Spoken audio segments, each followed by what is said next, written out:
Hello, everyone, and good evening. My name is Jen Stark, and I'm with Wildfire Services. Our work at Wildfire Services is to help property owners prepare for the next wildfire and recover from the last. Through consulting with neighbors, assessing, mitigating, and maintaining properties, we aim to make a dent in the wildfire cycle by reducing the risk of ignitability in the event of a wildfire. Along with our partners at Sonoma Technology, we're currently working with the Cloverdale Fire Protection District and the people of Cloverdale to develop a community wildfire protection plan. The primary elements of the CWPP are to facilitate collaboration, to identify and prioritize areas for fuel reduction activities, and to address structural ignitability. The benefits of the CWPP are that it provides an opportunity to increase community collaboration. It helps communities form relationships with fire agencies tasked with mitigation strategy implementation, and it helps to improve education and communication regarding vegetation management and structural ignitability at the community level. Also, a CWPP is required to be eligible for federal and state funding and grants. So we're very happy to be working with the Cloverdale Fire Protection District to develop this important document and to bring this great workshop tonight to the Cloverdale community. We are extremely grateful to the team at the Resilient Landscape Coalition for educating us tonight about how to create beautiful and resilient landscapes. And Ellie will be joining next to introduce the evening. Thank you. All right. Well, Jen, I want to thank you and the North County Fire Cloverdale for inviting us here. And in a little bit, I'm gonna introduce everybody. But the main topic is this that we'll be talking about today is resilient landscaping in the defensible space zone. And I like to subtitle it Landscape as if Life Depends on It. And this is a reference to the obvious thing, which is that we are protecting our own lives and we're protecting the lives of the firefighters by creating defensible space. But there's also this concept that we really like to lift up, and that is that we're not the only ones in this landscape. So we're bringing in the ideas of the wildlife and the habitat and the plant communities. So it's not just our own lives and property that we're paying attention to, but we're paying attention to the entire landscape and learning to sort of tend it in a way that's supportive of us and the habitat. And this word resilient comes up a lot. I've noticed there's a resilient Cloverdale, and I'm very impressed with what the community of Cloverdale is doing. I attended the Earthquake and Fire Fair in August, and I know Jeff Peters was really instrumentally involved in that. So I'm extremely impressed with what you all are doing in Cloverdale, and honored to be able to present this with my team. With the Resilient Landscapes Coalition. So we like to kind of use the concept of resilient as capable of withstanding shock without permanent damage or rupture, or even better, tending to recover from or adjust easily to misfortune and change. And we can apply that to the landscape, and we can apply that to ourselves, because there are changes going on, as you'll see, climate change and any number of other things. So we can make ourselves more resilient as well as making the landscape more resilient. And now I have to advance the slide. Now this is interesting. So give me a second here while there we go. So just a couple of pointers. This is a webinar, so you won't have audio or video activated. The webinar is being recorded, and I know some of you will come in late and you'll be asking, will you get a recording of the webinar? The answer is yes. We'll be sending out within a day or two both the recording as well as a couple of pages of links and all kinds of things that we're talking about. So you'll have all this information so that you can just kind of sit back and enjoy it. The questions will be taken from the question and answer box only. So please put your questions in the Q&A box. For those of you who are unfamiliar with how the webinar works, there's the chat box and the Q&A box. If you want to use the chat box to kind of communicate in general among each other, that's great for that. We will only be answering questions that show up in the Q&A box though. And just this lovely picture of these plants here, it reminds me to mention to you that we're actually promoting the use of native plants in our presentation. And so you'll hear a lot about different plant species like these buckwheats, or the plant in the front is called coyote mint, and they can be very much a part of habitat in a resilient and biodiverse defensible space. So our team of this Resilient Landscapes Coalition, we formed about 3 years ago, and we've been super well supported by Fire Safe Sonoma. Roberta McIntyre has been a really important member of our team. She's been a cheerleader, and she's helped us get grants, and she's the actual recipient of the grant that we're working under right now. And I'll say a little bit more about that in a minute. I also want to mention Jeff Peters, who's also with Fire Safe Sonoma. The Habitat Corridor Project, April Owens was one of the founding members of the Resilient Landscapes Coalition. She's the executive director of the Habitat Corridor Project, and she has her own landscape design firm, April Owens Design, and she's the chair of the California Native Plant Society horticulture program for the Milo Baker, the local chapter. And then I'm with the Sonoma Ecology Center. I'm Ellie Inslee. I'm a landscape architect, and I've specialized in natural habitat restoration for most of my 35-year career. So I'm obviously really interested in this work from the perspective of how do we protect the landscape while also protecting ourselves. And then John Carnegie works with me. He's a landscape designer, and he is very involved, like April, in doing landscape designs for these defensible space. Mimi Enright from the UC Master Gardener program is the head of the program for Sonoma County. And Jennifer Roberts is supporting us in all of these webinars and all of these educational programs. And we've been doing this in partnership with the County of Sonoma Fire Prevention Division, Caroleon Safford, and then also CAL FIRE and local fire departments. So we have this team of the 4 up above have been working together for about 3 years in partnership with fire professionals to make sure that we were basically vetting all of our material to make sure to ensure that we weren't telling people to do things that then the fire professionals and assessors would be telling them to remove. So this teamwork has been really great. I think we've actually learned quite a bit from each other. So there'll be more information for you at our website, sonomaresilientlandscapes.com. So the outline for today, I'm going to be talking about fire context, ecology and sustainability for the first 30 minutes. We're already like 8 minutes into that. Mimi will be talking about design and maintenance principles for about 35 minutes. I think we're going to have like a 2-minute break, and then April will be talking about landscape design and planting examples. And so there'll be a lot of really great images and inspirational material for you all. She'll be spending about 30 minutes, and then we'll have 15 to 20 minutes at the end for questions and conversation. So just a little bit of background. So we're promoting this idea of defensible space that's beautiful, sustainable, and biodiverse. And a lot of people think, and we want to bust this myth, that they have to go out and remove pretty much everything within the 100 feet of their house. So there's this myth of the moonscape.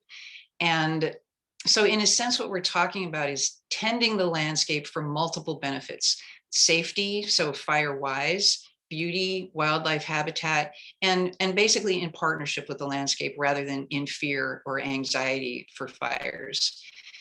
And the way we got started was after the fires in 2017 in the Tubbs Fire and the Nuns Fire in Sonoma County. Sonoma Ecology Center was leading people out into the landscapes as they were rejuvenating in the spring after the fires, because we wanted people to see that the land actually could come back from fire and help them have a sense of hope. And we actually heard a lot of people saying things like, well, now we have to cut everything down to protect the homes. And then other people were saying, we don't know what to do because it's really confusing. The material out there is not explicit enough. And so we decided, this team that I explained, that we could actually fill the vacuum and present this material. So a few images here. April and I were up visiting Mimi, who lives in Cloverdale, last weekend, and I took these pictures there. And I just want to show you kind of a kaleidoscope of the different plant communities that you have and the different landscapes. And just to partly make the point that we live in these landscapes because they're gorgeous and they're beautiful, but they're also fire prone. They evolved with fire. And many of these plant communities actually experience periodic burns. The Native Americans burn them for food and fiber every 8 to 20 years, depending on the plant community. So while we live here, we also need to live with the concept of fire and that it will be here. And so what do we do to be prepared for it? The upper left, there's a picture of Manzanita, which often gets a pretty bad name as a fire-prone plant, but if it's really well pruned and maintained, it can actually be a beautiful habitat-friendly plant. It's one of the few plants that actually flowers in the wintertime. So it's a critical plant for habitat. The picture to the right is actually adjacent to Mimi's house. It's a beautiful garden and it is maintained in a way that's fire resilient. So you can have beauty and a Firewise landscape. And then of course the vineyards out in the oak woodlands and the mixed evergreen forest can actually act as a little bit of a fire buffer. And then the lower left is a picture of the human community within the plant community and some of the choices that we make, which in some cases are good and in some cases maybe not so good to be Firewise. So these pictures are a little bit more for the wow factor. This map shows the regional wildfires, and you can see, I'll use my cursor, Ukiah is up to the north. Here's Cloverdale, Lakeport, Healdsburg, all the way down to Santa Rosa. This is 85 years of fires mapped. The lighter color are fires that are farther back in the past. The darker color are fires that are more recent. And you can see actually the more recent fires tend to be larger, but even more impressive, these are the fires from 2015 to 2020. So this is the landscape that has been burned in the last 5 years, not including 2021. The Walbridge fire, the Kincaid fire, all very close to Cloverdale. So it's kind of impressive, the difference. These fires tend to be quite small. This is partly fire suppression efforts, but because of fire suppression and climate change, we're starting to have these mega fires. And this is not a scare tactic, but it's more like, okay, we really do need to pay attention to take care of ourselves and our neighbors. A few words about the wildland urban interface. This is this slide is pretty interesting. On the left, it's the 1964 Hanley fire, and it moved from St. Helena, Mount St. Helena, all the way, this is Calistoga here, all the way to Santa Rosa. This is the 101 corridor with Healdsburg up above. And then the Tubbs fire followed very much the same path. The difference here is the amount of this yellow tan, which is low density housing development. So this is a pattern. This is actually the third time in recent history that fires come through this corridor. So what we've done is we've actually put ourselves in the path of fire with this low density housing. And that actually creates a lot of issues. And I'll talk about these as we look at this slide. So the wildland urban interface or intermix is an area where homes and associated structures are built adjacent to or among forests, shrubs, and grasslands. And when we do that, when we go out into the wildland interface or into the wildland, and we have the issues of climate change, which makes the landscape much drier and the winds much more intense, and we add that fire suppression, then we have more ignitions because there are more people actually in the landscape, and most fires are actually ignited by people, either unintentionally, well, mostly unintentionally. There are very few lightning induced fires. So we have more people, more potential for fire. So we have much more increased fire risk. So, and the much more increased potential for catastrophic fire with the loss of homes and lives. And when you burn houses, then you have tremendous air pollution, water pollution, and then you have to dispose of all the detritus, and then you have to go and dig up more resources or cut down more trees. So it's just catastrophic in so many ways. And more reason to really take care of hardening our homes and then providing defensible space. This is kind of an information slide. This is the red is the very high fire hazard severity zones. And here's Cloverdale up in here, kind of surrounded by them. This is a map that was produced in 2007. It's being recreated now. So it'll probably be quite different, maybe not a whole lot different, but there are changes to the way fire hazard is being analyzed. And the couple of points here is know your hazard zone, whether you're the very high fire hazard or this lighter orange is the high fire hazard, and then the yellow is moderate fire hazard. So you really can't get out fire hazard in this county. It's going to be moderate to very high. And then the white is actually the local responsibility area, the LRA and SRA state responsibility area. And we'll have some URLs for you to actually explore that and find out where yours is. One of the points is, though, that if you're in the very high fire hazard severity zone, there are more requirements for new homes and increasingly for existing homes. And it's important to know that. I think Mimi will go into it a little bit, but one of the main things is that you need to institute the 0 to 5 Ember defense zone. So there are 3 types of fire exposure, 3 different ways that your house can catch on fire. One is radiant heat. So if your neighbor's house catches on fire and it's so hot, it can actually cause your fire to start to combust. There's direct flame contact, which is the fire comes from the outer landscape and moves directly to and then catches your house on fire.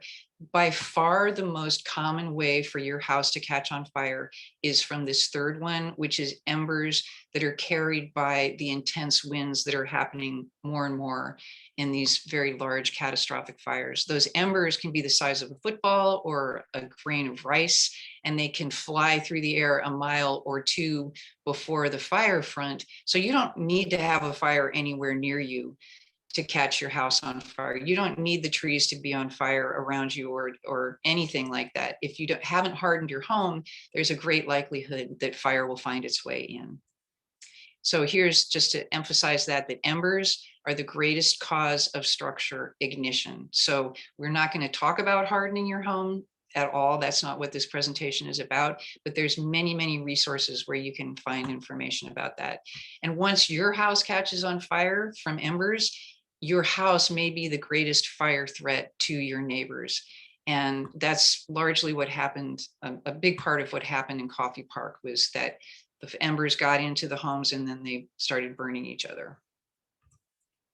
So my favorite subject, ecology and sustainability in the defensible space zone. And so this is kind of shifting gears and slowing down a little bit to consider one of the reasons that we're doing this. So while we're creating defensible space, our gardens can play an important role in restoring the ecological system and encouraging sustainability. So it's something we need to pay attention to, since in a very real sense, we've displaced species by moving into the wildland. And one of my big heroes, I think I could say the same for April and Mimi, is Doug Tallamy. He's an entomologist. And he wrote the book, Bringing Nature Home. And one of the main things that he said is, for the first time in history, gardeners have become important players in the management of our nation's wildlife. So it comes back to tending the landscape in a way that supports biodiversity and habitat, as well as our own needs and interests. Doug Tallamy, I have to credit him with the first quote that I had, which is, garden as if life depends on it too. So he's a really awesome person. He's written a lot of great books. I don't think he's in, maybe we could put his information in the chat for people to pick up, because I don't think it's on our URL page that we've created. So hold on, let me go back here. We have an important role in supporting ecosystem services. And those things that we can do for ecosystem services in the defensible space, or the services that our gardens can produce, shade, for instance, a lot of people think they have to cut down their trees, but that's actually not necessary if you remove ladder fuels. So the trees can provide shade, which is air conditioning, which will then cut down on electricity and help, reduce your carbon footprint. Aesthetics, which are very valuable to us just in our everyday life, but can also increase the value of your home.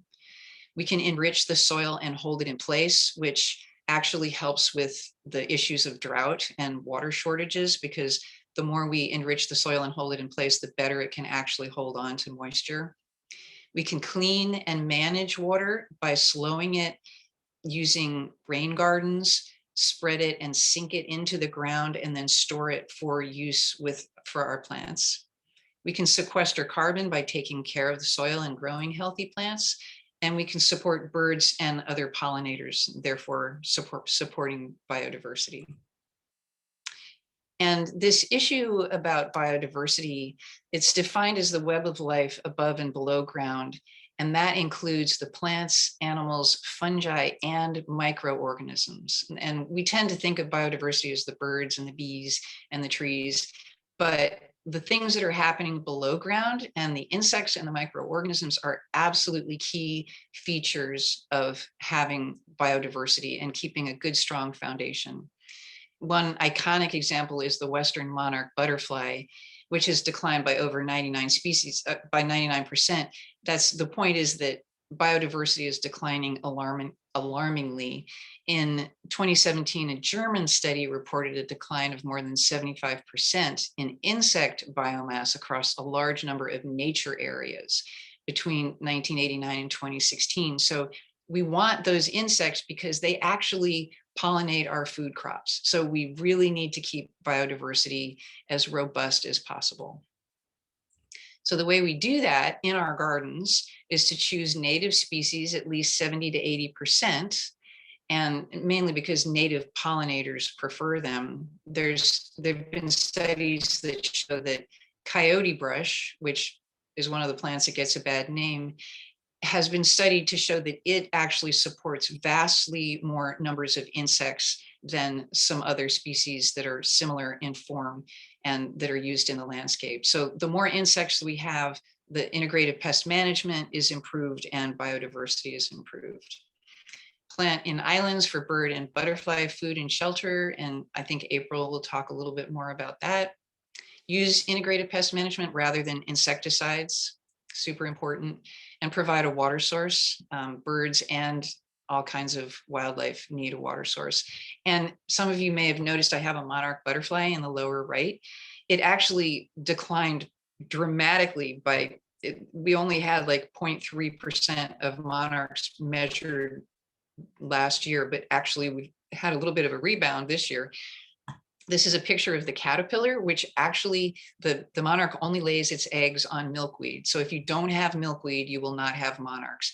And that's just the best known example of how species choose plants and evolve with them and need those plants in order to actually reproduce. So the more natives we can do, the more likely that we'll have a good biodiverse population.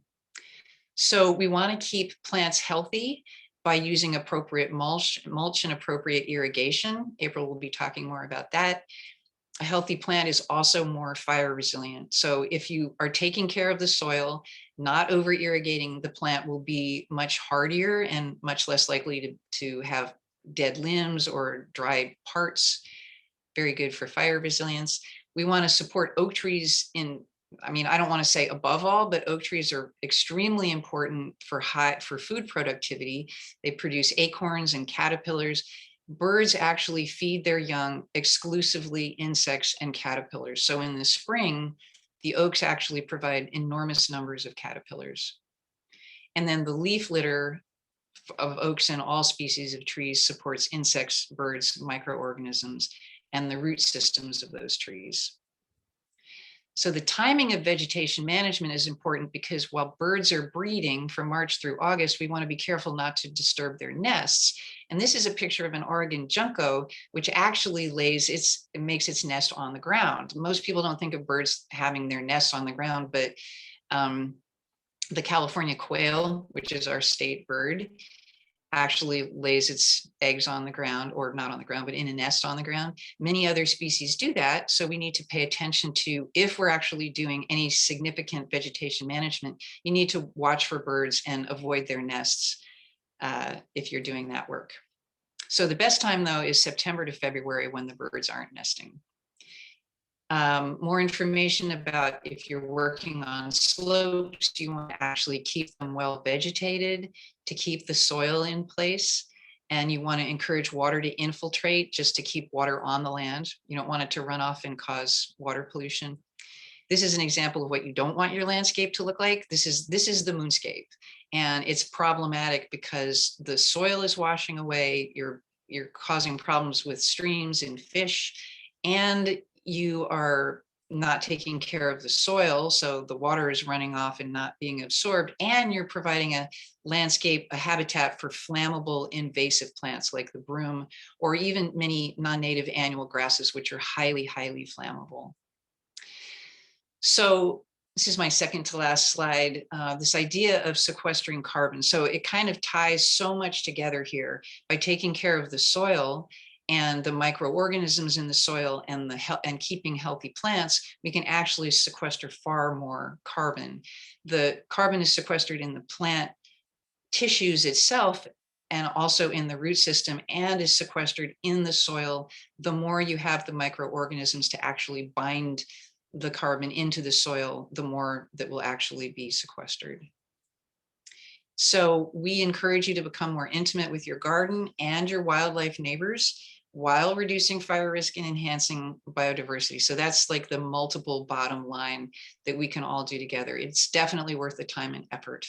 And with that, I'm going to stop sharing, and Mimi Enright's going to be speaking next.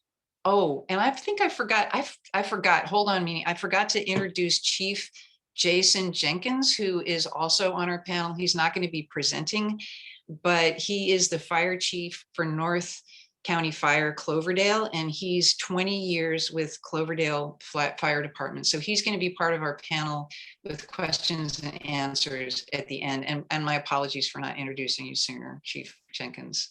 And I'll turn it over to you. No worries at all. All right. Great. Thank you, Ellie. All right, let me do my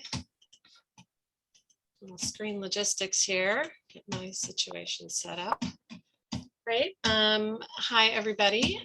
So excited as a Cloverdale resident to be participating in this workshop that we've customized for Cloverdale and in partnership with the CWPP work you're doing. Wanted to start making sure, hopefully many of you are familiar with who Master Gardeners are and what we do. We are trained agents of the University of California, and our mission is to extend the educational outreach of UC to our community. And we do that with focus on sustainable landscape principles as our core message. And as Ellie so beautifully articulated, our goal as the Resilient Landscape Coalition is to marry sustainable landscape principles with Firewise landscaping. Ellie talked about why that's so important. Our climate is changing, and so are our landscapes, and each property can and should make a difference in moving ahead into the future. So in my presentation, I'm going to be sharing some basic information with you about defensible space and design and maintenance opportunities you have to create a more Firewise and sustainable landscape moving forward. And hopefully this gives you a framework for assessing your own landscape with a Firewise lens. So the picture on this slide is in the hills above my home, northeast of Cloverdale, by about 5 minutes, in the old Preston community, the old faith healing community of Preston that was started in the late 1800s. And I live in a very high fire severity zone in the SRA on a slope directly abutting woodlands, wildlands. So wildlands are within my 100-foot defensible space zone. So that means that my risk factor for fire is very high. So each of us needs to assess our own risk as we plan our actions in preparing our homes for future fire events, as we plan our actions to increase our safety during a wildfire. Okay, so we have a lot of territory to cover in a very short amount of time. I'm going to do a really quick touch on some basic principles and then discuss how to design your home landscape with fire in mind, based on the different zones in the 0 to 100 foot zone around your home and any other structures on your property. We'll do a quick review of mulch and ongoing maintenance, which is one of the most important aspects of continuing to keep our properties as ready as we can before the next fire. So let's dive on in. So I want to start with this bottom line. What you do to prepare your home and landscape for the next fire matters. We know what the truths are in this slide from our, particularly with our experiences since 2017. Your actions to prepare for the next wildfire really are key. And we all know how hard our firefighters have worked to protect our homes and our communities during wildfire events and in between. It's definitely a more than a full-time job. And given the scope of the wildfires we've seen, we certainly know that we can't assume that there will be a shiny red fire truck parked outside your home when fire might be coming. So attending this workshop is a really great first step, but coming to this meeting isn't enough. We need to all be taking action, even if it's little steps forward. So we hope you will take away at least a few tips from this meeting and get started, so we're all a little better prepared and our homes, family, community, and firefighters are perhaps a little more safe. Okay, I want to cover a few basics about fire and fuel that are important to the context of our conversation. Fire must very basically have 3 elements in order to burn, and that's fuel, oxygen, and heat. And fuel at a very basic level is anything that will burn. And in our defensible space zone and our home landscapes, that can be vegetation, whether it's trees, shrubs, or perennials. It could be landscape mulch, fencing, roofing, or decks, lawn furniture, arbors, trellises, planter boxes. We need to be looking at all of those things as potential fuel in a fire. But which of these elements are we in control of trying to help manage against future fires? It's the fuel in that fire triangle. Okay, so here are our basic Firewise landscaping principles. Resilient landscape design is about plant selection and placement, overall garden design with hardscape elements, and maintenance. And we hope that all this, of course, is done with the lens of sustainability, those points that Ellie made so eloquently about retaining water on your property, conserving water and energy, and supporting wildlife and sequestering carbon. So I want to point out that there is not scientific research to support all of the recommendations that we're sharing with you in this presentation today.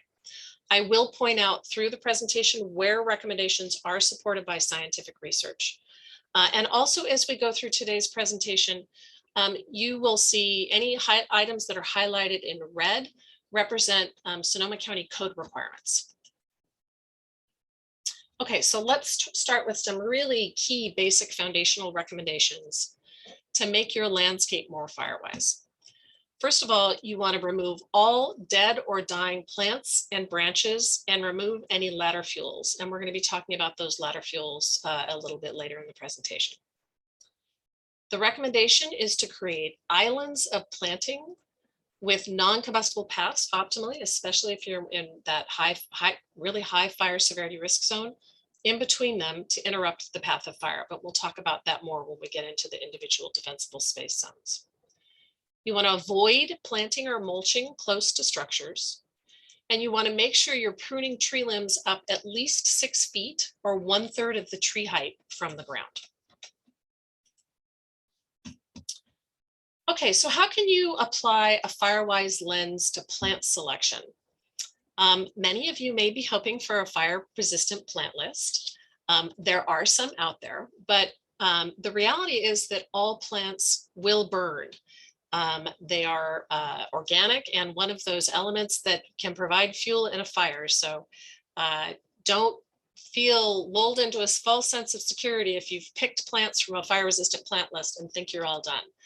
It's much more important to consider where you place a plant in your landscape and then how you maintain it. So you want to make sure that you're choosing plants that will grow to a size appropriate for their location. So when you pick up that little 4-inch pot, possibly at Cloverdale Nursery, I don't know about many of you on the call, but it's certainly my favorite nursery. You need to pay attention to what its mature size will be and where you're planning to put it in your landscape. And then you want to make sure you locate your plants where excess pruning is not required to maintain desired spacing. So you want to think about, are you putting this plant somewhere where it will thrive? If it's a plant that prefers shade, are you putting it in full sun? Are you up for the maintenance that the plant will require? Is it invasive? And will it spread to a neighbor's property and possibly create a fire threat for your neighbor and yourself? And then you also want to consider how a plant might change over its lifespan. And I think lavender is a really great example. It's become quite a ubiquitous plant used in wine country landscapes, but it starts out as herbaceous and becomes much more woody over time. So after being really deeply enmeshed in this topic, I can't see a landscape anymore without that fire lens. So I think about how fire will move through the landscape around my home and how much fuel that would add to a fire, and look at how much woody mass is in that landscape. So with this lens, for example, last winter, I cut back some larger salvias that had become really woody, and they grew back beautifully in last spring, with more herbaceous stems with much less woody mass. They'll become woody again in a year or two, and I'll have to cut them back again. But if you don't want to do this kind of regular maintenance, then plant selection for how a plant will change over time is a really important consideration as well. Okay, so I made reference to ladder fuels earlier. Hopefully you're all familiar with the concept of ladder fuels. The goal is to reduce the possibility of having fire move from the ground plane into the crown of trees. So you want to avoid planting shrubs under trees. But if you do, you want to make sure you allow at least 3 times the height of the shrub between it and the lowest tree limb.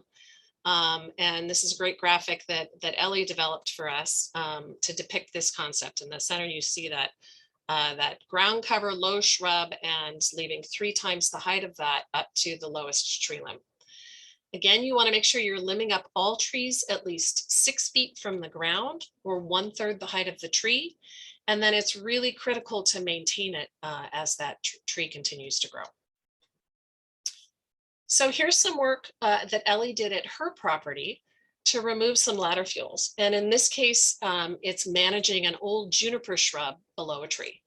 And on the lower left is actually, the picture shows cleanup work that Ellie did to clean up the interior of the juniper shrub, as well, to clean out old dead branches and debris. And that's particularly an important maintenance component with woody shrubs, ground covers, and trees. And you can see how Ellie's moved the juniper shrub away from the base of the tree. And it's a little deceptive from the angle of the picture, but she assures me that the lowest limb is within now 3 times the height of that juniper shrub below. So hopefully that gives you an example of what you can be doing to manage ladder fuels in your own home garden. Okay, so let's dive into the zones that make up the 0 to 100 foot defensible space around your home and structures. And frankly, we need to update some of these graphics, because the defensible space zones apply not only to your home, but on other structures on your property. So in this case, a better depiction would show the zones around the garage adjacent to the house as well. So your starting point is at the house. And as Ellie mentioned, we don't go into the topic of home hardening today, as our focus is on the landscape. But there are many wonderful resources to help guide you through the home hardening process. And we'll have some links in the links document that I believe has been shared with you in the chat. But here are the different defensible space zones in your home landscape that we're going to be discussing today. So after you've hardened your home, you want to then move out to the what's called zone 0, or 0 to 5 feet around your structures. You then want to move out to zone 1, which is the 5 to 30 foot zone around your perimeter around your structures. and then out to zone 2, which is the 30 to 100 foot perimeter around your structures. Okay, so the first zone we're going to discuss is zone 0, which is called the Ember Defense Zone. And this is a relatively newer zone introduced into the defensible space recommendations. Ellie talked about, we came together as a group about 3 years ago. And at that time, we had a really hard time finding graphics that depicted the 0 to 5 foot zone. But I want to stress that this zone is supported by scientific research. The objective of this zone is to reduce the chance of windblown embers from a fire landing near the home and igniting combustible debris or materials. And Ellie did a great job talking to you about the different fire threats we experience. But again, the majority of structure loss is associated with embers. So this is a particularly important zone for us to be implementing. This zone is closest to the house, so it requires the most careful selection and management of vegetation and other possible fuels. This is a really hard concept for a lot of folks to wrap their brains around. Classically, we've massed shrubs against the house called foundation shrubs. So it's really a big shift away from how we have traditionally designed our landscapes. But we need to think about the fuel that this generates for fire in immediate proximity to our house. Optimally, there should be no combustible materials in this zone. So that means no plants and no wood mulch. And that's your optimal approach in your 0 to 5 foot zone. This is the model I've adopted around my home in a very high fire severity risk on a slope directly abutting a wildland. You really want to do your own risk assessment, but if you're wanting to maximize your safety and your preparedness in advance of future fires, you should implement the Zone 0 Ember Defense Zone. So at a minimum, if you just can't stand removing all the plants from around the perimeter of your home, you want to minimize planting or remove planting, especially in these areas that are more vulnerable for where a fire could enter your home. And that includes under vents and eaves, in front of windows or combustible siding, and under or near decks. And you want to make sure that you have no fences or wood gates attached to your home, as they can directly move fire from the landscape directly to your home.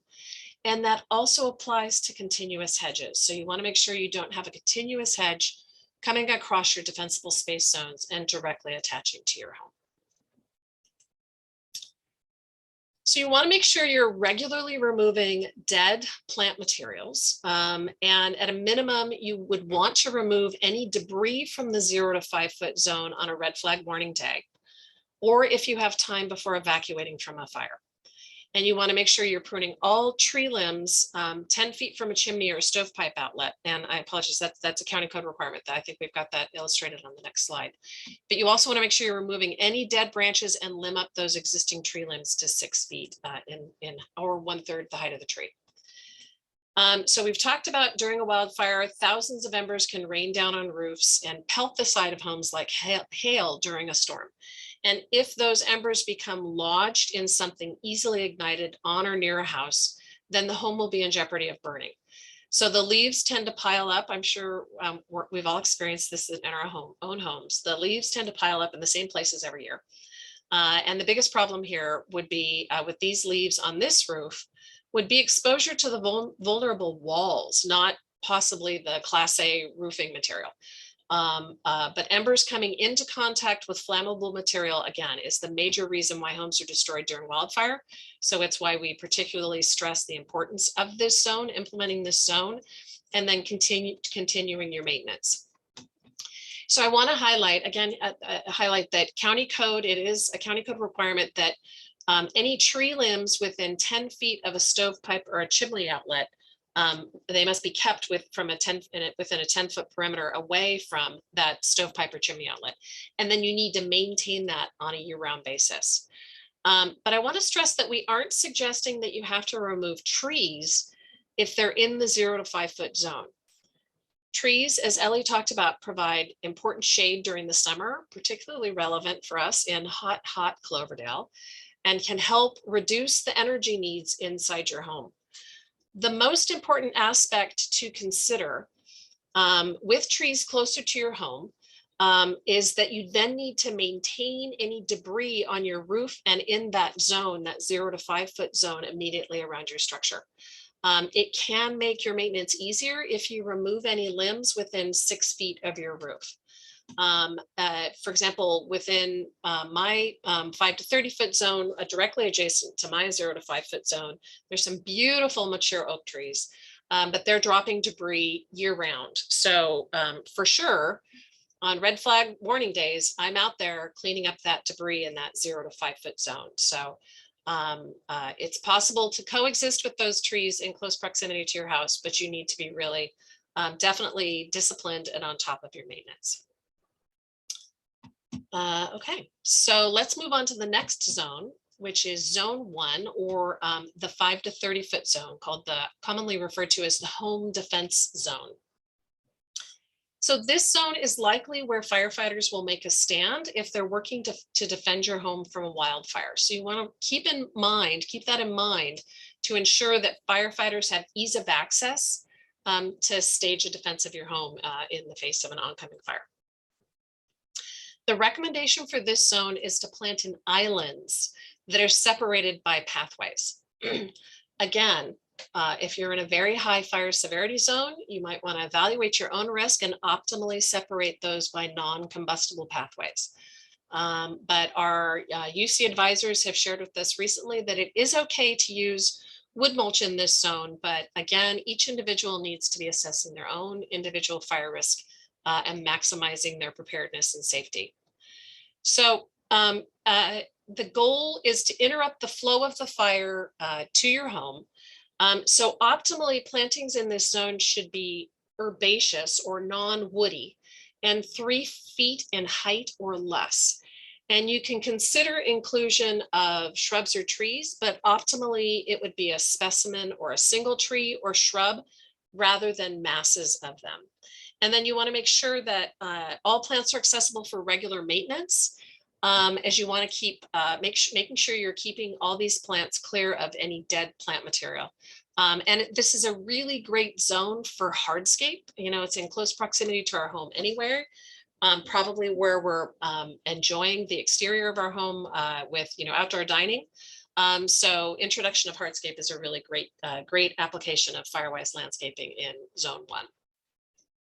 So again, the basics in zone 1 from a design lens, and April's going to show you some great examples in her presentation, are low growing, mostly perennial plants that are well maintained, and considering inclusion of hardscape to break up the area and the space. And the picture here is a home in Santa Rosa with a dry creek bed. So a really great use of hardscape in the 5 to 30 foot zone to separate those planting beds that also incents retaining water that when we get rain, which happily we've been receiving recently, into the soil, into your soil water bank. Okay, so let's now move into zone 2, which is the 30 to 100 foot zone around the perimeter of your structure. It's called the reduced fuel zone. And really, we have the same basic design principles as we did in the 5 to 30 foot zone, but you can include shrubs and trees in widely spaced groups. You want to continue the focus on creating islands of vegetation, ensure that you have easy access for maintenance. Wider pathways can help facilitate that access. Continue your vigilance on ladder fuel removal and regularly removing any dead plant material. And I want to highlight that it is a county code requirement that all annual grasses must be mowed to 4 inches in height during fire season.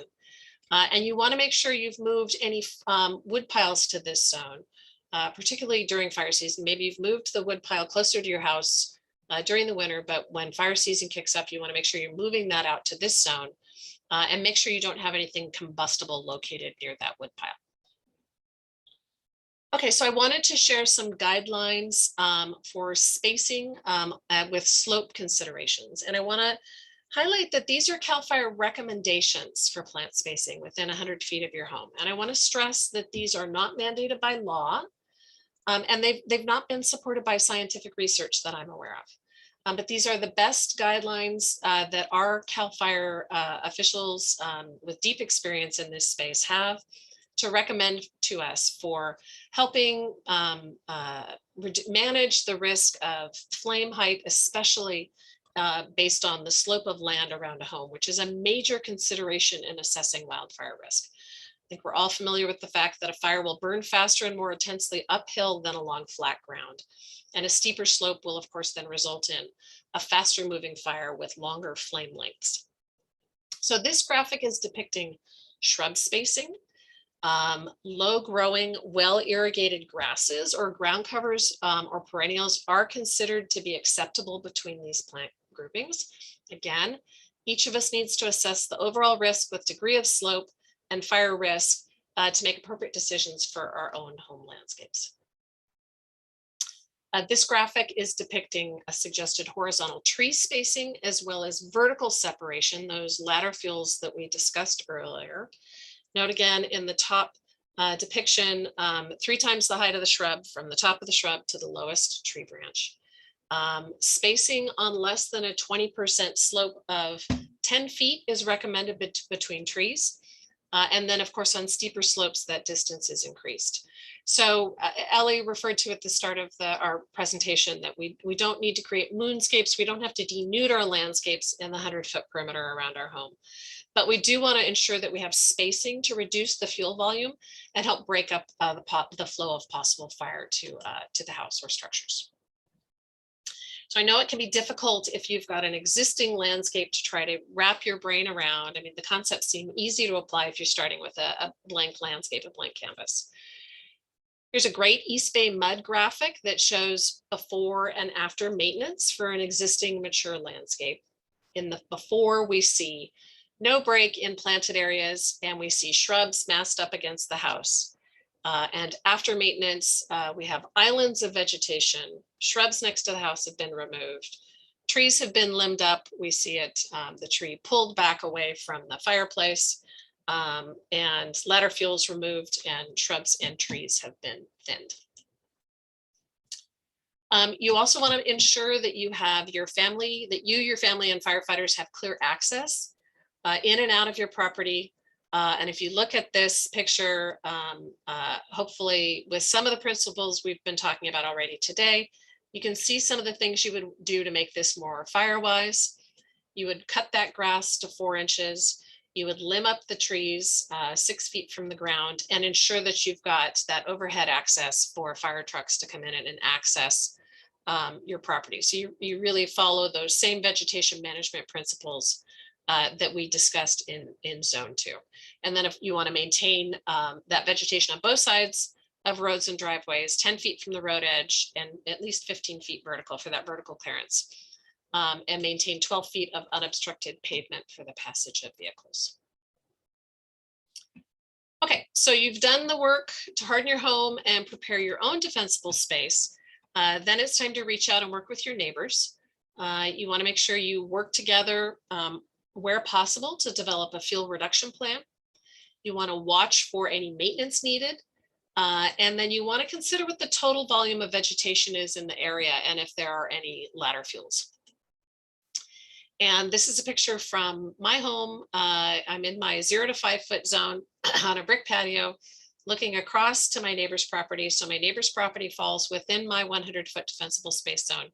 I don't know if it's easy to see in the depiction, but that's a big pile of debris that's been piled up from my wonderful neighbor doing work up in the wildlands directly behind our homes, which are also in our 100-foot defensible space zone. And he's waiting for the free chipper program to come by and chip those materials. So really important that we're all working together to ensure our safety of our properties. And it's really exciting to look up in the wildland directly behind our homes and see a really beautifully created shaded fuel break. And this is a picture also from the backside of my home, looking up within 100 feet up and beyond my home into the wildland in the hills. I'm at the base of Pine Mountain, and this is looking up, going up up Pine Mountain. We're just above the river. If you reside in a more densely forested area, you can help control fire behavior by reducing ladder fuels, opening up the canopy, and maintaining those ground fuels. And this really will help firefighters with fire suppression during a fire. And I tell you, I suspect that if fire comes to us, it's going to come from the east. And this is the shaded fuel break that's hopefully going to help break up the flow of that fire. And it gives me comfort on a red flag warning day to know that work has been done to create that defensible space. But because new vegetation will regenerate, of course, it's the natural cycle. Re-entry back in to maintain that shaded fuel break is critical every few years. Again, particularly if you're directly adjacent to a wildland, you want to be looking at management and creation of these type of shaded fuel breaks if this is the dynamic that's in your defensible space and behind your home. So let's talk about maintenance, which I highlighted is really one of the most critical things that we can be doing on an ongoing basis to maintain the safety of our homes and property. Throughout the year, you need to be continuously monitoring for this needed maintenance. It is a county code requirement to regularly remove any dead plants and branches from trees and shrubs. And it's recommended to remove vines from trees and shrubs, which would carry the possible oncoming fire up into those trees and shrubs and move it up into a crown fire. Here are maintenance recommendations to do annually before fire season.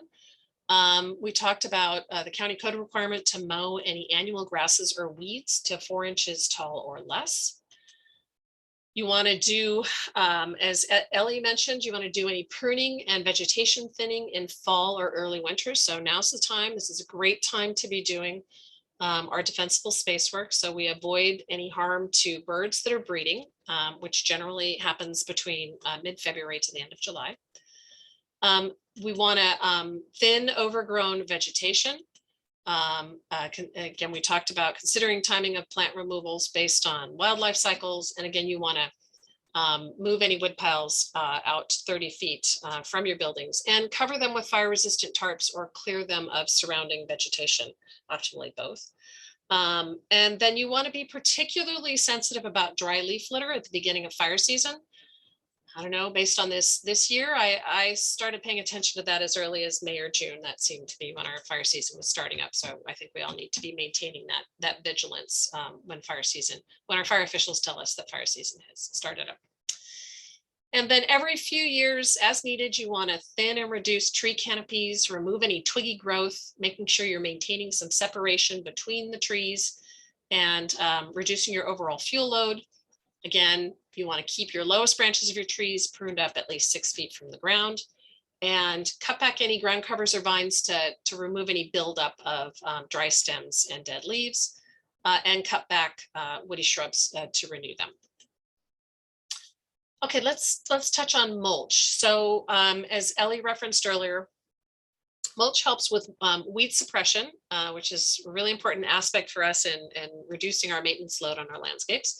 You know, it feels like we weed nonstop for 4 months and the weeds are coming up already with that wonderful rain we've received, but I'm already seeing all the weeds sprout up and seeing all the work that's ahead. So mulch does help with weed suppression and with water conservation, right? So we're in an extraordinarily severe drought. So this is a really important aspect of a sustainable landscape. But wood mulches are organic and as such, combustible materials which can transmit fire. So it's recommended to not use mulch in a widespread or continuous manner. So want to highlight again that the 0 to 5 foot zone is supported by scientific research, and the recommendation is for no organic or wood mulch in that 0 to 5 foot zone. Excuse me, Mimi, this is your 5-minute warning. Thank you, John. So I want to also highlight that composted wood chips demonstrated the least hazardous fire behavior overall of 8 mulch treatments that were tested in a study by the University of Nevada at Reno and the University of California. And the recommendation is to use 2 to 3 inches of mulch again in those islands of planting. Again, in higher fire risk areas, you might want to consider separating mulched areas with non-combustible and ignition resistant materials such as concrete, gravel, rock, or native grasses in your 5 to 30 foot zone. And here are some great examples for separating mulched areas. On the left, Rebuild in Fountain Grove. You see islands of planting separated by that gravel pathway. And then Dry Creek Bed on the right in a garden in Santa Rosa. So the recommendation is to choose larger size wood mulch. The picture on the left shows composted wood chips. And no gorilla hair. On the right, that picture shows gorilla hair mulch. This is a picture from Fire Safe Marin, and you can see how the embers have landed in the gorilla hair and can tend to smolder. And the risk is that firefighters may move on to defend another property, and those embers could flare up and spread fire to the house. Okay, so here's a quick recap on the Firewise design considerations in the defensible space zones that we've talked about. We talked about the 0 to 5 foot zone from the house, no organic materials if possible, especially if you're in a higher fire risk. Use inorganic materials such as gravel or stepping stone. In the 5 to 30 foot zone from the house, you want to plant in islands with materials such as low herbaceous perennials, grasses or succulents, and specimen or individual shrubs or trees are optimal. And then in the 30 to 100 foot zone around your house, same basic principles as 5 to 30, but you can include shrub and tree groupings in widely spaced groups separated by areas that break up the spread of wildfire. Again, ongoing maintenance is essential for a Firewise landscape. Particularly with the drought, you want to be monitoring trees and shrubs closely and removing dead or dying branches. You want to prune out any dead material from the interior of shrubs, if possible, to reduce its risk of igniting from embers. And of course, especially in the drought, if you're looking at prioritizing removal of shrubs to lower your landscape water use, I highly recommend prioritizing removal of ladder fuels, any shrubs planted directly beneath trees, or at a minimum, pruning them back with that height requirement that we discussed earlier. So hopefully this has helped give you a framework for assessing your own home landscape and making it more Firewise. For more information, we have many resources on our Master Gardener website, many resources on our Resilient Landscapes Coalition website, lots of tips on the Master Gardener site about water-wise gardening as well as Firewise gardening. And here's our webpage link, and you are always welcome to send any questions you have to our Master Gardener information desk via the email listed. And that is it for me. And I'm going to turn it over to April, but I think April's going to maybe give you a 2-minute stretch break since we've been yammering at you for an hour now. Yeah, head out to the bathroom or get a glass of water. I'm going to shift my screen over. Yeah, this works. I've had one of those days where nothing ever works, so maybe, well, percent. Looks good. Yep, that's beautiful. So, you're just not seeing my notes or anything. You're just seeing my. Oh, actually, it's not in present mode yet. Okay, let's do it again. There you go. Looks perfect. Perfect. Okay. So I'm just gonna wait a minute for people to come back. Stretch break, get some water. So we have our chat is open. So we haven't seen a lot of chat tonight, but I'm sure people want to talk about like where they are from. We usually do a little I don't know, what do you call it? But like, so it would be nice if people told us where they're from, where you're landscaping in.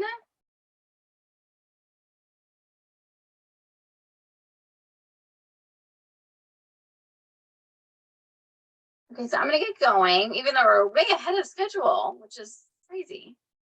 So Mimi and Ellie, thank you for all of your work. Please let me know if you can't see. Is everything good? I'm gonna go ahead and get started. Yeah, everything looks good. Okay, thank you. So I'm April Owens, and I'm the executive director and co-founder of the Habitat Corridor Project. And I love this group. And this photo is actually from close to Cloverdale a couple of years ago with a beautiful bloom happening.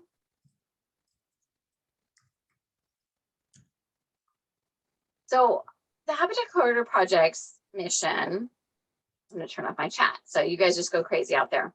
The Habitat Corridor Project is a very small nonprofit that promotes California native plant restoration gardens in the urban environment, and we really focus on demonstration gardens. So my co-founder Nancy Bauer, who wrote a book that is in our link document, wrote a book about habitat gardening and reached out to me when I did a talk after my MBA at Dominican University, and we came together about habitat and biodiversity, and we started to build this project.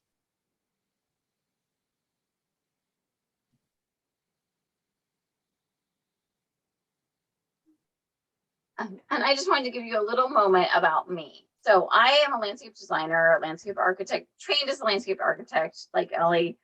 I didn't get my license, but I became enthralled with native plants right after I got my degree. While I was backpacking with my husband up in Northern California.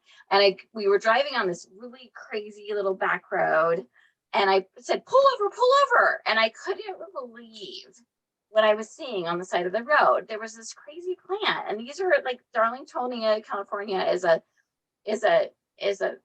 plant that eats, is eating insects, and it just blew my mind. So and at the same time I was reading a lot of books about California native plants. So, and I have those in the links. So I'm going to answer some questions here.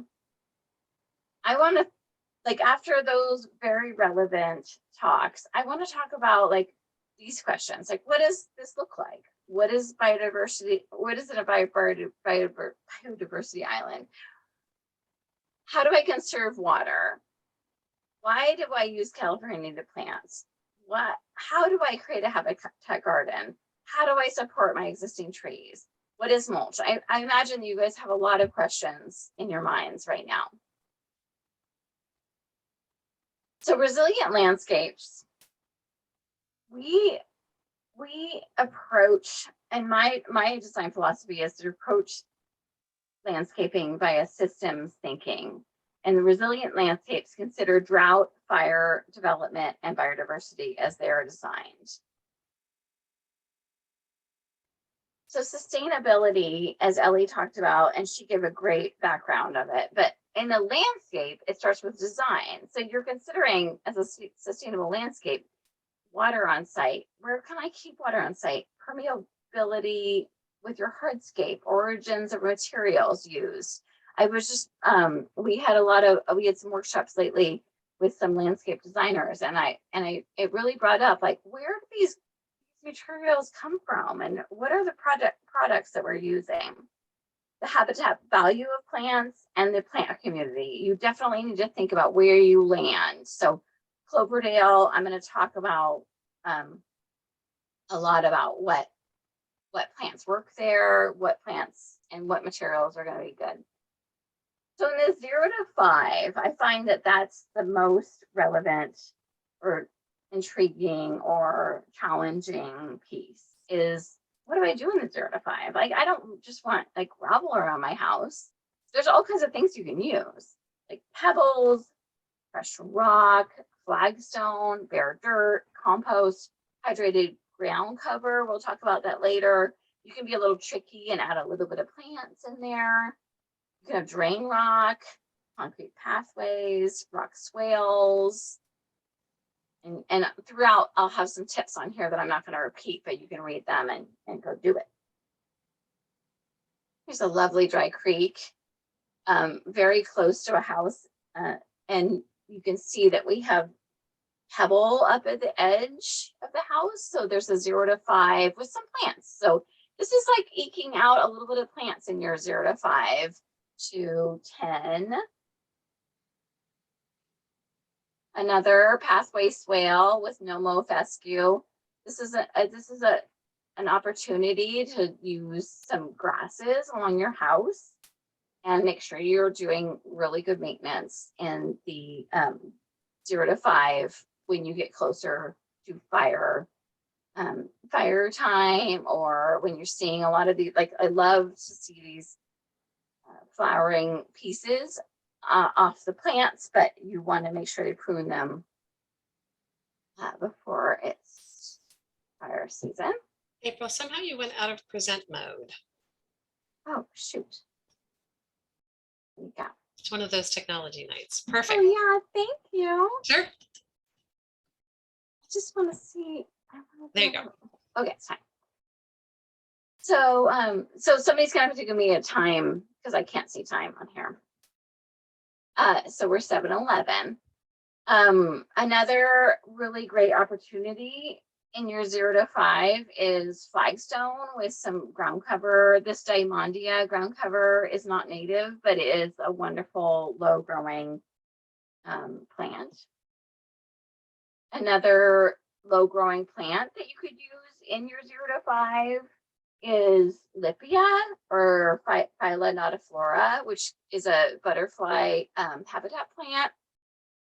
So this is a great picture here because it gives you a lot of different opportunities for 0 to 5. So you have Lipia at the edge, and then you have pebble with steel edging, and you have a little bit of mulch, but that's definitely out of the 0 to 5, and then concrete pavers that are clean and modern with some gravel in between. So you've got a smorgasbord of great opportunities here in that space. And this another thing I wanted to remind you in this slide was that you need to have 0 to 5 from all of your garage and any other place like accessory units on your property. Here's another great 0 to 5. I'm trying to give you guys really clear examples and the actual materials that you can use. And obviously we'll be sending you all the slides, so you'll get all this. But here's a concrete patio, Trinity 1.5 inch pebble, steel edging. So here's just a lot of materials that you can use in the 0 to 5. You can also use concrete path to your front walk with some containers with annuals. I always say contain your annuals because I'm a freak about 100% California natives, but obviously we're promoting at least 70 to 80% California natives. 3/8 inch Sierra tan. And like I said, this is the best place for your non-natives and succulents. A boulder with a little bit of native plant. So using existing trees, this isn't just in the 0 to 5, this is working within the whole range. But I want to remind us all that working with native trees and existing trees is very important. We want to make sure that we are thinking about the balance of using trees for energy savings and deciduous trees, lose their leaves in the summer and give in the winter and give you shade in the summer. But you also have to love your trees, and if you're in the WUI or any kind of fire zone, you have to have vigilant maintenance in the fire season. So this was a landscape that I had just worked with right before the Kincaid fire, literally the week before Kincaid came through, and their home survived with vigilance. They unfortunately stayed until 2 in the morning watering things down. And so we cleaned this all up, but this wasn't an example of what you really want to do. Like they should have left, but the fire went, as you can see, the fire went around their landscape. So in the 5 to 30, we're looking at, as Mimi said, low growing plants, punctuated by shrubs and well maintained. Think habitat. So here's a couple of great. So I'm just gonna keep, putting in these great plants that you can use. Hardscape as separation of plant islands. So buckwheat and monkey flower are wonderful habitat plant that also can be easily maintained and well hydrated. So they are very garden tolerant. In the design 30 to 100, we have more habitat with larger islands, masses of trees. As Mimi said, the shaded fuel breaks are wonderful ways to work with your neighbors. So if you're in a smaller landscape, you can work with neighbors to create these shaded fuel breaks. But make sure you have some shrubs in there. It doesn't have to be a denuded landscape. Mulch or compost is okay as separation from these islands, and shrubs and hedgerows. Here's a place that Arbor Mulch comes in, and we'll talk about it more. And I know that people were asking in the chat earlier about mulch. So Arbor Mulch is composted wood mulch from tree companies. It's been heated to a high enough level to lose weed material, but it's also not chips. So it's not just sitting crushed chips on the ground or gorilla hair, which we do not want you to use. So again, like you could have a larger spans of landscape plants in this 30 to 100. This is Eriogonum latifolium, just a local native buckwheat. Last year to this year, in a year, you're getting all this biodiversity.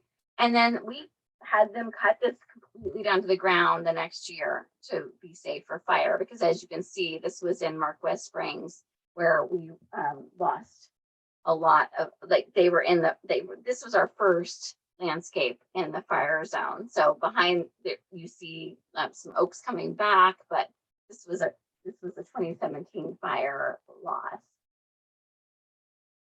Crushed gravel and little raised walls and beautiful masses of California native plants. Again, walls. These were dry stack walls up at Bennett Ridge. And this is a sweet story that this was our first. This was where we, like right next door to here was where we had our first workshop with the Resilient Landscapes Coalition before COVID. So we were in person, and then we obviously shut down and we're in Zoom past then. So, but right after that, this landscape was installed, and these are great ways to create a larger landscape if you have a larger landscape out to your 30 to 100. So this is where you all can use your chat, and I'm not looking at it right now, but do you use native plants? How do you use them? Are you interested in them? This is really my life purpose, is to get people to use native plants in their landscape and use them wisely and beautifully. So these are just in our Native Plant Society workshops and stuff and things. I just asked people, well, how do you use them? And people said, keep local insects and animal populations thriving, reduces the need for water, and so the concern was bringing in other species potentially spreads exotic diseases, but also can spread exotic plants. Like we see invasive plants all the time, like broom. The beauty, the blooming season matches our climate. Plus, using natives gives another fun aspect, challenging to gardening as a hobby. And then I love this last one. It also helps start conversations with neighbors. So if you're in a smaller neighborhood, or even a lot of our clients say that their neighbors come by and like, what are you doing? What are these plants you're using? Who like, so it's a wonderful way to get talking with your neighbors and see the butterflies and see the birds and engage with them. So I just have a few tips for successful habitat plantings. And this is also tips for successful design, really. So you want to do masses of plants. You don't just want to like do like one of this and one of that and one of that. So many types of flowers, large groupings, and we call them pollinator targets. And think about flowering at different times. Like you can have plants that bloom in the spring and the fall. This woolly sunflower actually blooms like pretty much all year round. It's really fun and pollinators love it. And then plants that provide both nectar and pollen sources. So I just wanted to talk for a second about plants that I've been doing this for 20 years and working with these plants in all different ecosystems across California. But I wanted to give you guys a starter group of plants that you can use in your landscape and that really work. And you can start out and then you can dive into like more fussy plants like milkweed and monkey flower and things like that. But up in Cloverdale, where it's really hot, you're gonna really enjoy these sages. They're a diverse group of shrubs and ground covers full of habitat. And they also can tolerate a serious cutback. So when they get all woody for fire, we want to keep things fresh. They can take a complete heavy pruning. They prefer full sun. Like Ellie said and Mimi said, we did a tour around Cloverdale, and I hear that you guys get a lot of heat up there. And my little tip is like just leave seed heads on as long as possible for the birds. They love these beautiful seed heads to enjoy.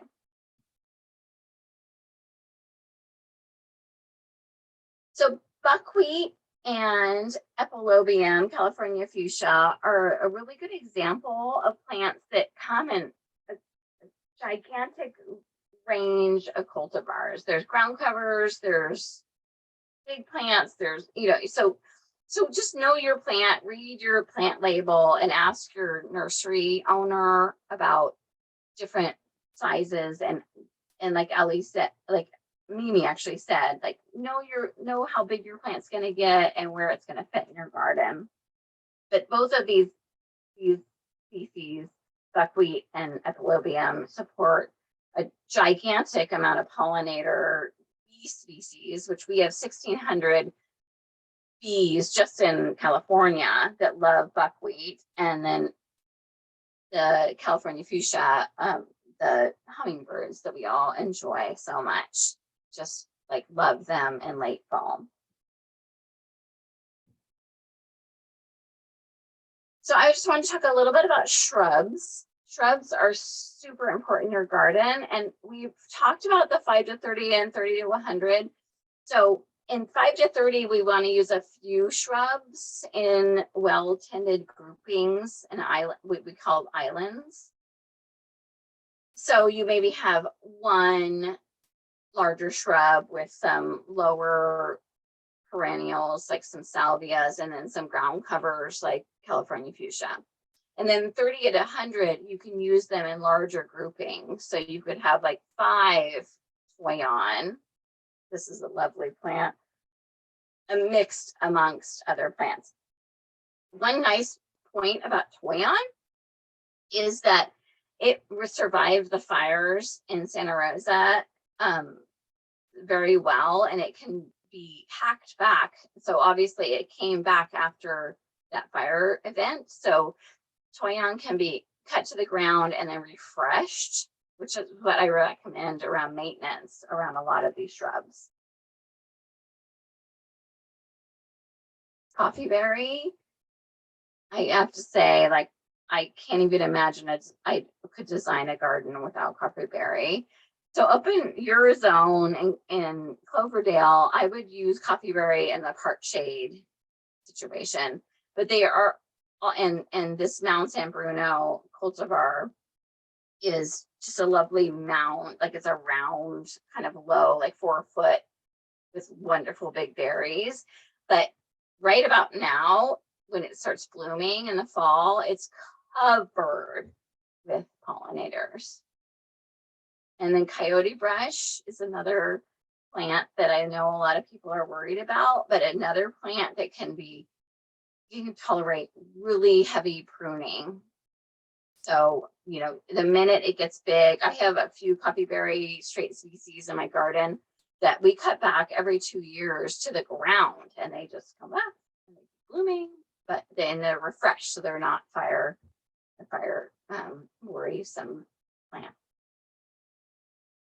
Manzanita, another one on the bad plant list, you know, in Marin County. You know, you just have to select the right species and also treat them in the right way. So these are Arctocephalus Howard McMahon. These are young ones, but they're next to a auto court and a wall, and they're set in rock mulch, so they're very fire resistant because they're going to slow the fire down if a fire is coming through. And I can't tell you like how delightful the bumblebees are on these manzanitas. Like, it's just amazing. Ceanothus, another beautiful plant, California lilac, that will love it up there in the hot world of Cloverdale. Loves heat and sun, fast growing. It can be sometimes short-lived, but like these are 2 years old. So you get this amazing pollinator plant in such a short time. So if you have to replace it, I personally, I'm fine with that. And Falcia, apricot mallow is another beautiful pollinator plant that blooms at least twice a year. So we talk a lot about mulch and what to do with in between these islands. So Arbor Mulch is, again, composted trimmings. It's very dirty. It's not just chipped, you know, material. So our group has dived deep into, sorry to stutter with this, but Arbor Mulch has been a very long going discussion for us. But Arbor Mulch is what we are recommending in our NUC A&R, and we are all recommending as the best separation from 30 to 100 and in 5 to 30 amongst the plants to keep them hydrated. I just tend as a designer to use 2 inches or less. So I feel like that expands the whole issue. You can also use crushed rock. You can use mowed California native bunch grasses or well-maintained ground cover like Baccharis, Coyote Brush ground cover. So I want to talk for a minute about water in the garden. So pollinators need water. We've cut out all of our lawns. We've really, like, we used to have sprinklers going all the time. So bees and butterflies and birds need a little water in the garden. So this is a lovely garden we did up at Bennett Ridge, which is a recirculating fountain. And it just shows that you can have a very little amount of water, and this shallow water really helps because the bees can land there, the birds can use a little deeper amount. So just think about water in your garden. Another thinking about water in the garden is how to sink it in. How do we keep it versus running it off? I was walking today and like all the water in my whole neighborhood in Sebastopol is just running into the gutters, and luckily it's going to Laguna de Santa Rosa, but you can keep it on site. A lot of people have wells and their wells are dry, like going dry. So think about these low hollows and beautiful features in your garden that can be, in the summer, can be a beautiful accent. Rain gardens, again, like use them 10 feet away from your house, but like let the water sink in and enjoy it. So irrigation, I have to admit, is one of my nemesi. I haven't figured out, I've been doing this for a really long time as a landscape designer and architect, but these are MP rotator heads. They're sprinklers. So they can go up, we raise them up on different size heads, and so they can cover shrubs, but they actually soak the whole soil and that is what we are learning about soil health. Like drip just to one plant doesn't help the whole system. So back to systemic thinking, this whole system, these plants all touch each other, their roots all touch each other. So think about how you can get the water going, save water, but also make sure that you're hydrating the whole system. Again, drip irrigation in a grid. So this is at our one of our demonstration gardens with Sonora water, but this is we work on grid system. So it's a grid that's like irrigating the whole system, the whole landscape. Again, you want the mycorrhizals, rhomes, and the whole system to be soaked while you're saving water. So this is one of my last slides, and I wanted to talk about maintenance. So it's different in all of your landscapes. So I bet a lot of you have really big landscapes, and some of you are in town and you have really small landscapes. So you need to get to know your garden. And so oftentimes I suggest people hand water their gardens or sprinkle them so you are knowing what's going on. Also, you know, broom, as Ellie talked about, can sneak in, and you want to create these fire breaks, these like in this after. So you're tending your landscape, and maintenance is almost the most important piece. And our Resilient Landscape Coalition is working on a maintenance unit, and I'm not here to do a whole unit on maintenance, but maintenance is almost the top of the scale. Like we need to shift the scale as we are designing our landscapes, thinking about planting, distances between plantings. So I just want to say thank you. This is one of our last slides. Thanks for hanging in there. I know we had like 70 people in the beginning. We will be sending out an email with a video recording and PowerPoint slides. April, we want to and tell people that we have time for questions so that they don't all go. Oh yeah, don't go away. Stop, because we have plenty of time for questions. We will be sending out post-workshop survey, and now we actually stopped on a good time. We have 30 minutes for questions, which is super exciting. So I hope I didn't rush through it too much, but I'm excited to continue the dialogue. Take a picture, hit this QR code, or wait till we send out our posts. But we are super excited to hear your questions and answer them as relates to your specific needs. So here we are.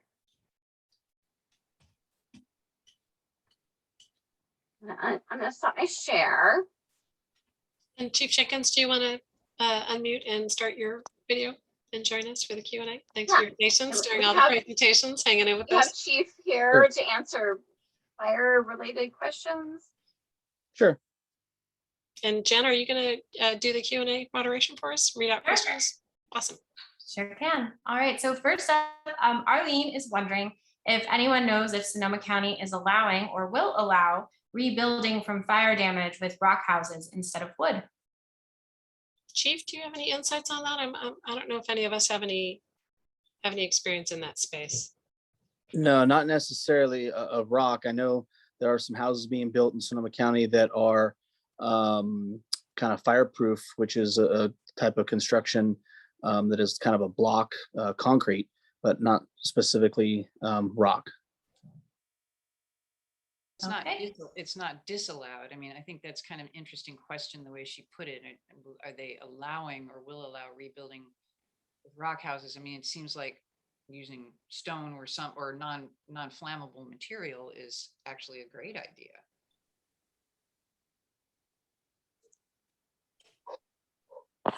Okay. Next question. Susie is wondering if there are any requirements within cities like Cloverdale for non-flammable 0 to 5 foot zones. She hears that Santa Rosa has a requirement like this, and Oakmont has implemented a requirement like that as well. So can I start, and then I'm going to turn to Chief Jenkins for some insights on this.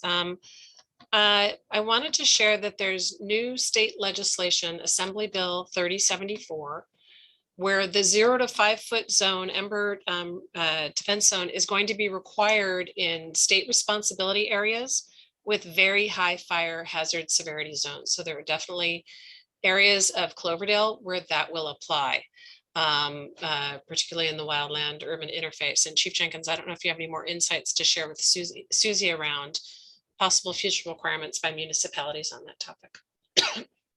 Yeah, nothing much. I do know that Santa Rosa is working on that. I'm not familiar or aware that it's implemented yet, but I do know that they're working on something, a city code. As far as the high fire severity zones within Clover, there are a few parcels which would apply in the future once the state adopts that requirement. So I do expect that that's going to be, we will see that probably at the next building code update or fire code update. And maybe as important as is it required is what we were trying to express is that, you know, for everyone's own benefit, it's actually a good idea to be thinking about it, because, you know, we don't necessarily want to wait until we're being forced to do it, which is actually kind of counterproductive. You know, it's more what we're trying to encourage people is to actually understand the science behind it so they can make choices before they're, you know. Yeah, absolutely. And I would imagine that would be for new construction.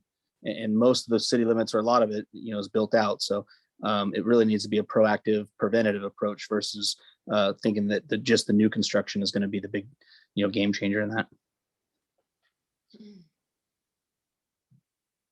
Okay. So Anonymous says that at one point you mentioned that Manzanita along the driveway would help slow a fire, but wouldn't it be better to not plant there at all?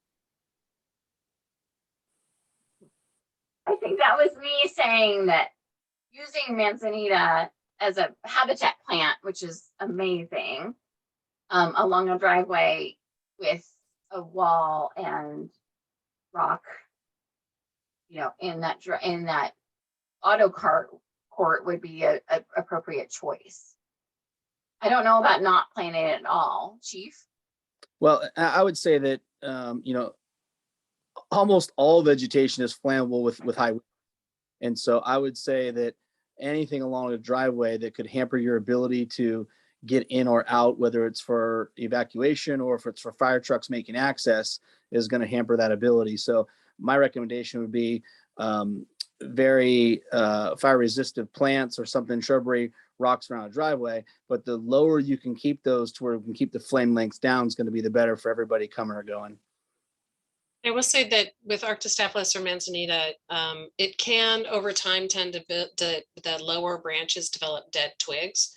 It's really easy to just snap those off and maintain those. So it's definitely a maintenance consideration if you've got Arctostaphylos planted. Yeah, and I just wanted to make sure that people know that plant is not a nemesis. It's okay to plant it in, you know, a sparse situation. Ellie? And yours, the example that you used was a very, well, Howard McMinn is a lower growing species. So I think they get to what, 3 feet or so? Yeah, small. We're talking about the, you know, some of the species that they can become small trees. So I think that was part of April's point, is that there are these different cultivars that can actually be very well behaved in the garden. And especially if we keep them pruned and well maintained, they actually don't become the fire hazard that they can be in the wildlands. And they do provide habitat, awesome habitat. Okay. Keeping with the plant theme, Sally wants to know what kind of fast growing fire-resistant tree can be used for our boundary to keep our neighbor's roof from dominating our view? So again, we don't, our approach on this is not that because any plant will burn, is not to, is to really consider where you're placing the plant, what zone it's in, and then how you're maintaining it. Rather than that you plant this plant and you're done and you don't have any risk. So I feel like fire resistant implies that you're done, plant it, you don't have any problems, and you need to be irrigating it to maintain its health, and pruning it and limbing it up and making sure you selected a tree that's an appropriate size for your placement. It depends on where you live. It depends on where it is in your defensible space zone. It depends on what space you have available. If it's, a large space and you're 30 to 100, a native oak could be gorgeous if you have a lot of room available. So it's hard to answer a question like that in a vacuum without knowing the specific characteristics of where you're looking to place the tree. I don't know if April or Ellie, you would add anything more on top of that.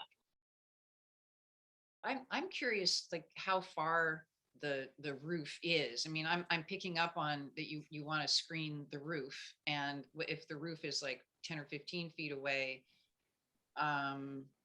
that's one thing. But if it's like 30 or 50 feet away or more, then it just completely opens up the possibilities for the different kinds of species. And I mean, fast growing. I mean, some people will say that oak trees are fire resistant. I mean, it depends on, as Mimi said, we really try to avoid that word. Like Douglas fir, which are considered as to be problem species for fires, if they're very mature, they're actually quite fire resistant. So are oaks.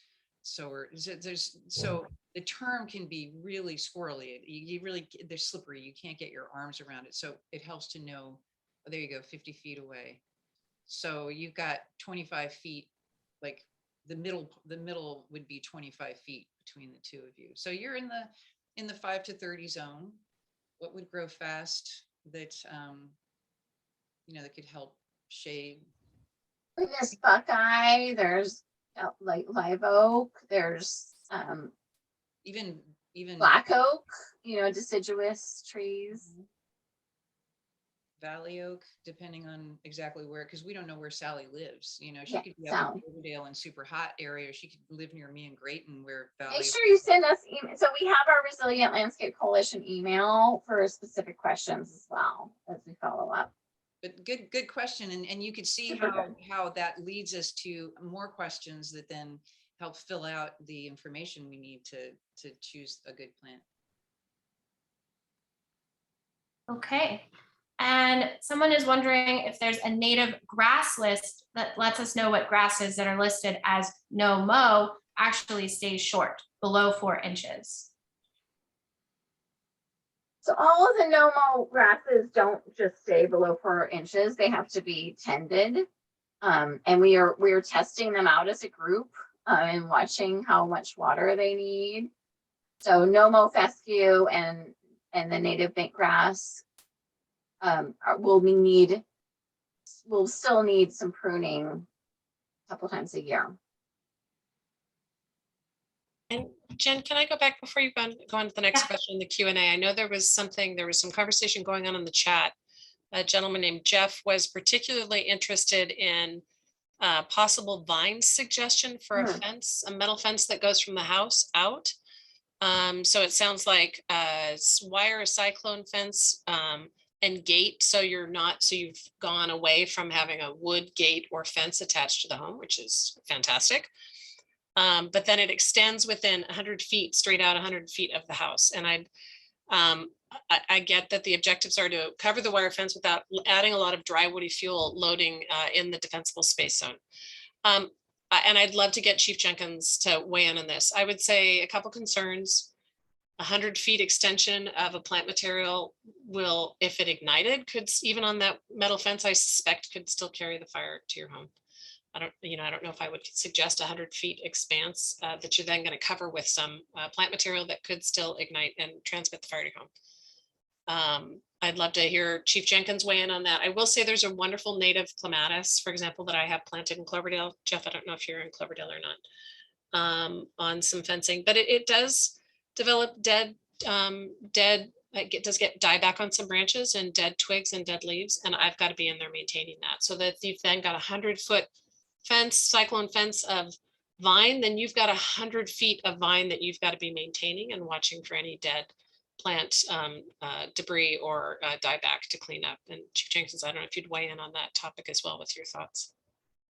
Yeah, I mean, we saw in the Valley Fire in Lake County and Hidden Valley Lakes area, dozens of homes lost and saved by eliminating the fences that were touching the homes. So wooden fences that are up against homes are very much a hazard, as we know. I think if you have a separation of even 4 or 5 feet, I think you have a very good chance of that home not catching fire, even if no one was there, if you had that 4 or 5 feet. So if you ran with a cyclone fence or some type of decorative metal fence, I think you're really in a good position. If you use something like, you see a lot of potato vine where people put on decorative fences and things like that, it doesn't burn all that well if it's maintained. If it's ignored, you see the green on the outside, but you lift up that green or you cut that back, you give it a haircut, you have 6, 8, 10 inches of dead burnable material. So you would definitely need to clean that area back. I would recommend minimum 5 feet, but I would keep that really nice and clean, probably 20 feet away from your house if you have the property line to do that. And I think your fence issue would be in a pretty good place. And I would also add that it could be a ladder fuel. So if if you've got like a 6 or 8 foot fence, whatever canopy of trees, I don't know if you need to be 3 times the height, but it's really important to think about what is adjacent to that. Because if you are maintaining and keeping it clean for 20 feet, that's great. And then you've got maybe another 80 feet, you want to be paying attention to, if it were to catch fire, would it be spreading fire to adjacent vegetation? And I love this because Jeff wrote to our email, and I was writing and I was like, oh, I have to get back and start. And I was actually writing the same thing, Amy, about the Clematis Westiniana. Oh, nice. That is our native chaparral. And then I was like, oh, I'm just gonna wait and throw it off. So it's And so perfect. It's completely charming when it's in bloom. It's lovely, and I Really just beautiful. keep it away from the house. And because I was about to say great, but I'm like, no, that's too dense. So I can imagine 100 feet of it, but yeah. Name in the chat. I'm sorry, say again? The name, the clematis. Yeah. Oh, I'll do that right now. You got it? Oh, great, thanks. Okay, Jen, back to you. Okay. Are there any suggestions for a plant-based visual screen for privacy from street traffic, 50 to 100 feet away from structures along the road in full sun in Sonoma? So April, it sounds like a great opportunity for some native shrubs for drawing in pollinators and supporting wildlife. Do you have some suggestions for a Sorry, plant-based I visual was screen? trying to write say that again. Oh, she's looking for a plant-based visual screen for privacy from street traffic, 50 to 100 feet away from structures along the road in full sun in Sonoma. I mean, I think Toyon is a beautiful plant that can tolerate a lot of tending, as I said in my talk. So Ellie, it sounded like you had something else to talk about. Yeah, well, if you have a distance of 50 to 100 feet, then you can start getting into islands of shrubs and you can get some trees. So you can start having layering. So whereas you may not want taller shrubs directly under the trees, like the toyon under the oak trees, you could still, if you've got that distance, you can, when I say layering, I mean over distance, you can have plants of the taller shrubs, and then further away the trees, because it'll take a while for an oak tree to grow tall enough to be over the toyon. You could create hedgerows of all kinds, mixes of species, if you've got the space. And I will plug the Sonoma Ecology Center, John Kanegi, who's on this. We're based in the town of Sonoma, and we have many things that we do, including landscape design, and John is kind of leading that. and we do maintenance and, you know, in the immediate landscape and the broader landscape, besides other things that research and education and many things. So you could get a hold of us if I'm thinking if you have a bigger space as opposed to like, you know, just a quick little response to a smaller situation. And I want to say I don't know that we've ever had so many plant questions at the end of one of our Oh, workshops. So it's so that's so exciting that fun. we're getting so many plant questions from people. It's great. Usually we get the tougher fire questions that we push over to the fire. And I think we should actually, like, if in a minute, we should ask the tougher fire question, which is trees close to the home. But let's finish up our questions. Okay, if we wanted to create a fire break along the first hilltop ridge east of the Russian River, what type of vegetation should be encouraged in that area? I'd really like to start with Chief Jenkins for some thoughts on fire break. I I feel like I that's want to start with you. It is one of my goals to open up some of the historic logging roads, Jeep trails, access points in and around the community of Cloverdale. It's really, really important. It's going to be one of the goals that we try to accomplish this CWPP.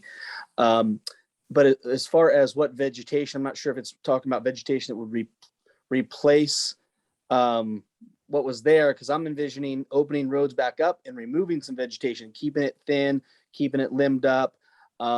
If you look at some of the systems that Marin County has and their fire roads and access areas, it's been really successful over the years. Contra Costa County, East Bay Regional Parks has a lot of the same type of or similar examples. So I'm looking at opening up and thinning that. I'm not necessarily thinking we're going to bring vegetation back in there. Whatever's natural would reoccur and regrow, and it would be kind of the annual upkeep and maintenance if we're able to clean some of that up. Jeff, do you have any further expansion on that topic that you want to add in the chat or the Q&A? I actually wanted to sort of ask Jeff the question because there's a little bit of contradiction of terms. There's the fire break is usually you think of as like no vegetation. A shaded fuel break would be the trees with pretty much a clear understory. But if you're thinking that you want to do a fire break, but is there, you know, having some revegetation within the fire break? I'm curious, you know, if there's a specific site that may need, you know, maybe there are houses nearby and you want to do something for erosion control or something like that. I kind of need more information about that. Well, and I will say, Jeff, for example, in the shaded field break work that's been happening up in the wildland up above the property where I live, you know, there's been some pretty hard cutback of toyon and other native plants, and they're regenerating. So it's that same topic of that you're going to need to be going in and maintaining it on an ongoing basis. So I'm curious if you can expand on what you were looking for informationally, Jeff. Did he add something? Jason, not Jeff, right? Jason? Jeff. Jeff, Oh, who are you talking to? So Jeff Peters had posed the question about the fire break. Oh, I'm sorry. Okay. So sides of clearing. So I see you're saying if you've cleared a fire break, what would you plant on the sides of that for repopulating with some native habitat? I guess that's where Jeff's going. That's like a really great question that we, you know, that we could actually maybe have an email exchange with Yeah. Jeff later. Yeah. So There's a lot of plants that we like. These fuel breaks are important, and Chief Jenkins, like we could talk more about like what do we revegetate along those breaks and looking at that. yeah. So Jeff, that area you're referring to is just above the hill in that picture behind me. So, you know, certainly I think you'd want to be sensitive to, you know, native vegetation to that area. But I certainly think perhaps with Chief Jenkins and with April and Ellie and I, we could get into probably a longer discussion with you via email if you want to send us an email to the email address. Absolutely. And I tend to be a little bit of a rebel in some of this, you know, as Mimi and April know, but you know, it seems to me if you're creating a shaded fuel break, which is basically the shaded is the trees overhead and then a pretty empty below ground landscape. When you have toyon or some other species that you've pruned heavily and they're growing back, it is possible to leave some patches of ground plane plants as long as they're not creating excessive ladder fuels, because again, birds may want to feed on the berries of the toyon, or they may want to, the flowers and the bees. There's all kinds of species that can take advantage of that. So sometimes I think we can be overzealous in doing the clearing and then keep it cleared. And, some people may even want to use herbicides to just kill the plants completely. So I think that coming back to the tending the landscape and really considering your risk, it's not like one size fits all. And from the standpoint of your comfort, the risk, and also issues like erosion control and things like that. So every landscape is different. What we're trying to do is provide you with choices and enough knowledge so that you can start applying them in your own landscape, or you can get a hold of any one of our organizations and get more information.